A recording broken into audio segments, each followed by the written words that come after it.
So for this video, we'll be dealing with this Bessel function. Bessel function of index 0 is defined by the power series j sub 0 of x summation of n the summation of n is equals to 0 to infinity negative 1 raised to n x raised to 2n all over n factorial squared times 2 raised to 2n. So verify that j sub 0 of x is solution of the differential equation x y double prime plus y prime plus xy is equals to 0. So our goal here is to prove that this solution or this differential equation is the solution for this Bessel function, no? The Bessel function order of 0. So first, this j sub o of x is our y, no? Siya yung ating function. Kasi 'di ba? Call this. Kapag meron tayong f of x equal lang yun sa y, 'di ba? Ganun lang yan. So that's how we can start this. So let's start for first we'll be evaluating it first, no? Pero since until infinity to, hindi natin talaga siya ma-evaluate. So magkakaroon lang tayo ng pipili tayo ng number, no? Yung enough na para ma-represent yun. I think enough na pag 4 lang or pwede 5 kasi mas mahaba na siya. Pero 4 is actually enough na. Actually 3 nga pwede. Pero 4 na lang para sa So first, let's evaluate this j sub 0 of x, no? So start natin is n is equals to 0. So for n is equals to 0,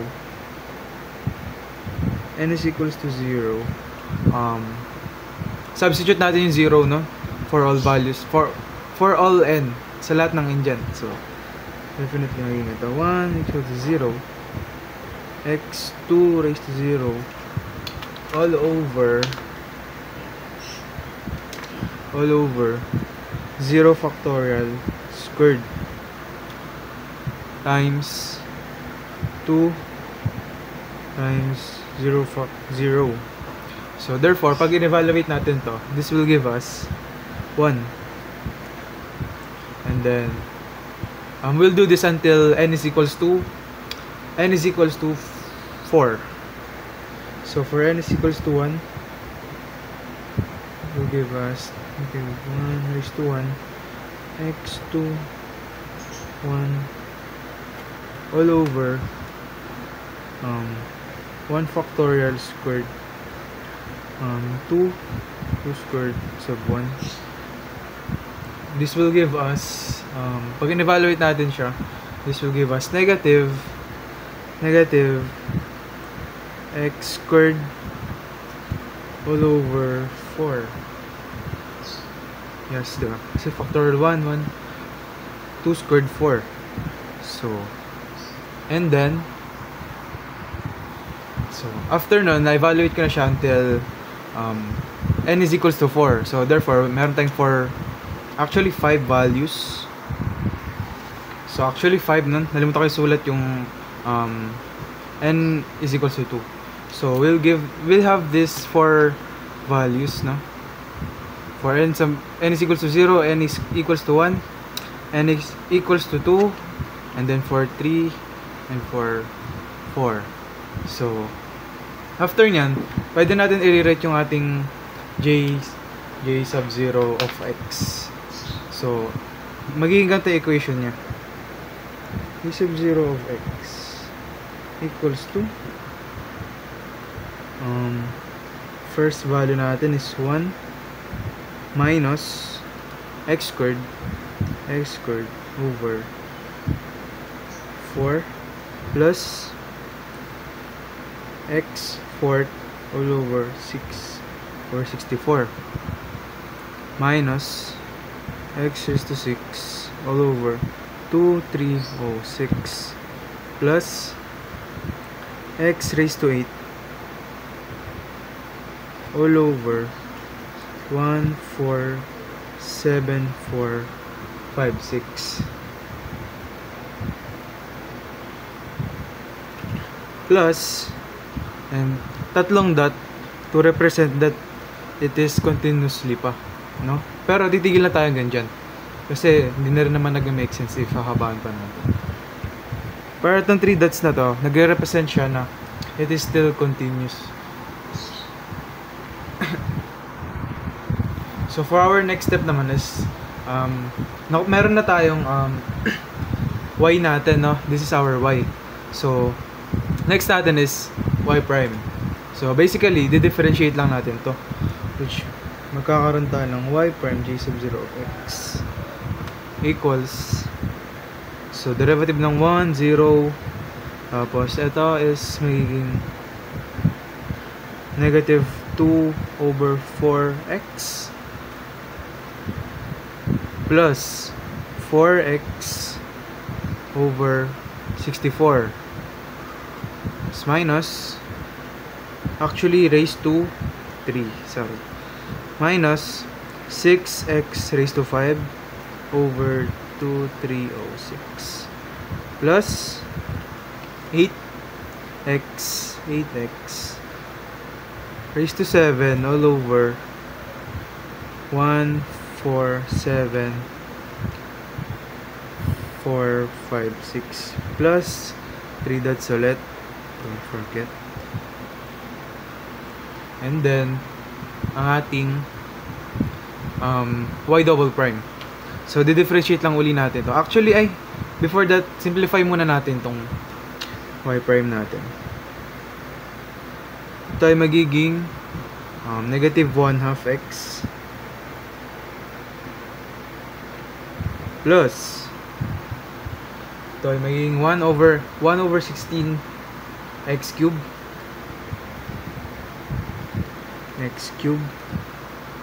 minus, ito ay magiging 1 over 384 negative 1 over 384 x raised to 5th plus, ito ay magiging 1 over 18,432 x raised to 7 plus 3 dots. So meron tayong dalawang equation. So ang ating next naman is ating y double prime. So di-differentiate lang uli natin to. Will give us y double prime of x. So ito ay magiging 1/2 na lang plus, ito ay magiging 3 over 16 x squared minus, ito ay magiging 5 over 384x raised to 5, actually raised to 4, sorry, raised to 4 plus 7 over 18,432 x raised to 6 plus tatlong dot ulit. Yan. So meron na tayong 3 equations. So pwede na natin gawin is, pwede natin i-verify yung solution by ipa-plug in natin siya dun sa differential equation na given, plus y prime plus xy is equal to 0. So ipa-plug in natin siya. Diba meron tayong x at yung double prime natin, ito na yun, yung j sub double prime sub 0 of x plus yung y prime natin is ito,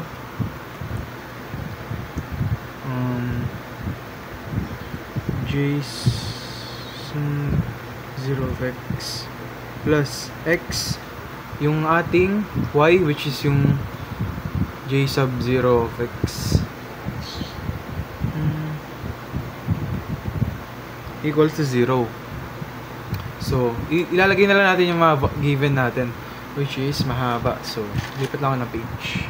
So after substitute yung ano natin, equations natin dun sa differential equation. this will give us this equation, no? Mahaba lang siya. Pero, let's analyze this. So, makikita natin, pag dinistribute natin tong x dito sa first term natin, ito ay magiging 1/2 x, right? Tapos, sa second term, meron din tayong 1/2 x. And both yan negative. So, pag pinag-add natin silang dalawa, pag pinag-add ko silang dalawa, magkakaroon ako ng negative 1x, di ba? Negative 1x makukuha ko. So, meron ako dyan negative x pag pinag-add ko sila. So, sa third term naman natin, meron tayong 1x times 1, no? And positive yan. Kasi pag dinistribute ko, ito positive, ito positive. So, x times 1 is basically positive x. So, therefore, equals to 0 lang yan. Edi, itong first term, ito is cancel na to, cancel na to, cancel na to. And then, for second term naman, you'll notice, ito is x squared. So, pag dinistribute ulit natin tong x na nasa labas, magiging x cube na yan. And also, sa second is meron din tayong x cube. So, pareho na sila x cube. Ito rin, pag dinistribute natin to siya dito, is magkakaroon tayo ng x cube ulit. So, mangyayari dyan is, tatlo na silang x cube. So, similar na silang lahat. So, pwede na sila ma-combine. So, if i-add natin yung mga constants nila, we'll have 3/16 plus 1/16 minus, ito ay negative 1/4. So, negative 1/4. So, pag in-evaluate natin yan, basically, it is just 0. So, therefore, ito is cancel na din to. Cancel na din to. Ang second. So, next naman, ito. X raised to 4. X raised to 4. And may x tayo sa labas. So, pag distribute natin, x raised to 5 na. And then, ito, x raised to 5 na. So, ito may x uli siya sa labas. So, magiging x raised to 5 na. So, pwede natin i-add uli yung mga constants natin. So, we have negative 5/384 minus 1/384 plus 1/64 and equal lang siya sa 0. Sa 0 lang din siya. So, nakikita natin yung pattern na cancel na din to. Continuously lang siya magka-cancel, no? I also forgot na equal sa 0. Equal sa 0, no? So, continuously lang siya magka-cancel. So, hanggang eto is pag tinry nyo, eto pag inad natin din to, maka-cancel din yan. So, continuously lang siya maka-cancel until infinity. Therefore, we can conclude that the solution is correct. No, the differential equation is correct. So, therefore, we can conclude na 0 na to kasi paulit-ulit lang siyang magka-cancel out, no? So, therefore, it is correct that it is the solution. So, that's it for this Bessel function proving the differential equation. Thanks.